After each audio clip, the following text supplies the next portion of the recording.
পরীক্ষার ঠিক আগের দিন ইফেক্টিভলি টাইম ম্যানেজ করে এফিশিয়েন্টলি কিভাবে রিভিশন দিতে পারো সেটা আজকে শেখাবো।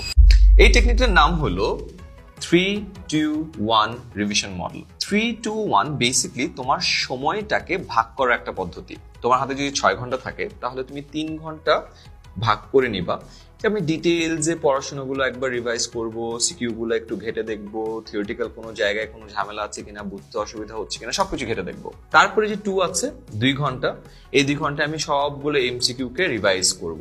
রিভাইজ করার পরে সবগুলো এমসিকিউ আমি নিজে প্র্যাকটিস করব না দেখে আমি পারছি কিনা। ফাইনাল 1 আওয়ারে ফাইনাল চেক দিব, ডেট যেগুলো আছে ওগুলো দেখবো যে সবগুলো কি আমার মনে আছে কিনা, যতগুলো ফর্মুলা আছে আবার রিচেক করে দেখবো আমার মনে আছে কিনা, ইকুয়েশন যেগুলো আছে রিচেক করে দেখবো মনে আছে কিনা, ডেফিনেশন যেগুলো ছিল ওগুলো মনে আছে কিনা। বেসিকলি এই যে ডেটস, ফর্মুলা, ইকুয়েশন, ডেফিনেশন এগুলোর কোনো একটা যদি তুমি ভুলে যাও পরীক্ষার হলে কিন্তু পুরো উত্তরটা আটকে যায়, রাইট?